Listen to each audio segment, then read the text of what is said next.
welcome to the garden. Today I thought we'd kick off 2019 with a tour of the succulent garden.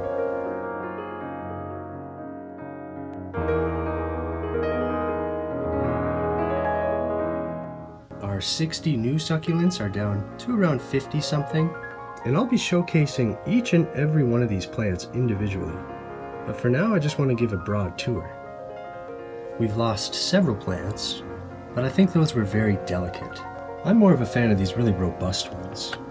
Like, look at this one. It's very hardy, incredibly thick leaves. It's just bursting out of its pot.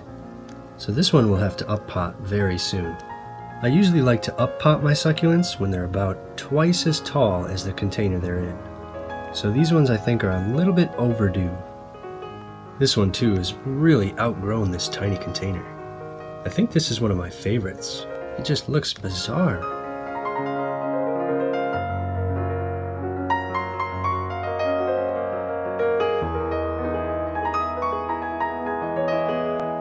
Eventually we're going to up pot every single one of these succulents, and I've already done a couple.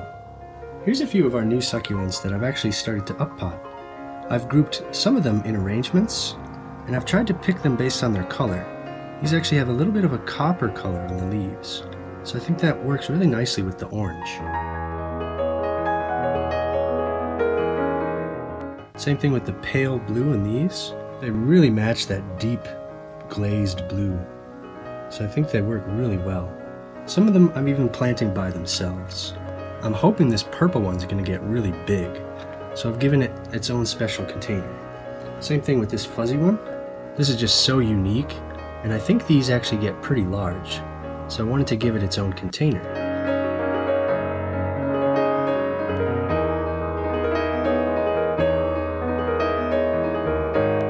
To make room for our new succulents, I've had to get rid of a few of the old ones, but I've made sure to keep a couple of each. These are the mini Kalanchoe Ii, and they're just starting to flower. These blooms actually last for months. They're really spectacular. But look at this! It's already flowered. I completely missed that one. Wow! That one looks like a few weeks old already. And these little ones up front were all just leaf cuttings. Individual leaves that have sprouted brand new plants. This is really easy to do. I just like to pull down, right up close to the stem. You may want to support the stem so it doesn't break, but just a little downward pressure should release the leaf. Nice and clean, just like that. Then all we have to do is bury this stem end right into the soil. I'll just dig a real little hole, and then we'll just submerge that stem. Just bury it just like that.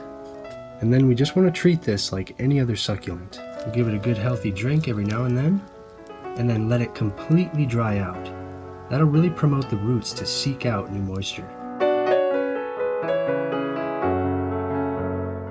This is one of our stacking Jade, or Crassula perforata. And this particular cutting has been growing in water for over 2 years. That is just astounding. You can see the roots there, not much on them, and the water's a little murky because the bottom leaves have died. That's like the only fertilizer that this has gotten, besides fresh water. I really can't believe it's still going in water after more than 2 years. It's just amazing, and look at all the growth. This was once just a little crown all the way down here. So all of this growth is just from water and sunlight, of course.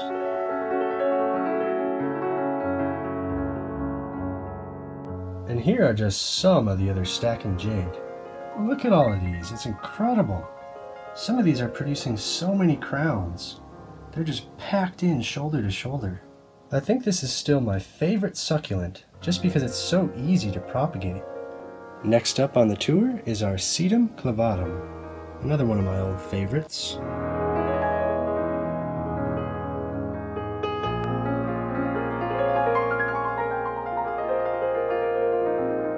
These usually flower around early spring, so I want to start to keep an eye out for new growth.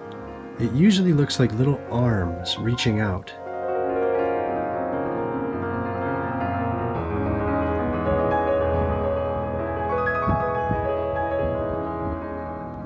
Next up are the Sansevieria, or snake plants. These are really a great houseplant. They're such low maintenance. I think I'm going to wipe down the leaves today. That's good to do at least once a year just to get rid of dust and clean them up a bit. And this little guy is probably going to get up-potted this year. I might even try to wet the roots a little bit ahead of time, see if we can get them to sprout before we actually break this off.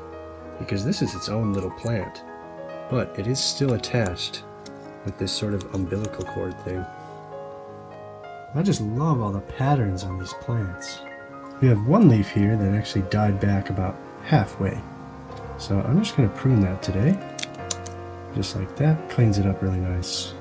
And in this little cup, we've got all of our cuttings just growing in water. And the roots are just nuts on these. Look at this. Yeah, it looks like this whole leaf is done. Let's just check up on the rest of these really quick. Look at this. Still no new growth. But a nice healthy leaf. A nice set of roots. So we'll keep that going. Same thing with this one. And nothing there either. So I think I'm going to keep this going, just like our floating cutting. We'll see how long it can last in water. And here they are all together. Our collection has grown quite a lot since last year.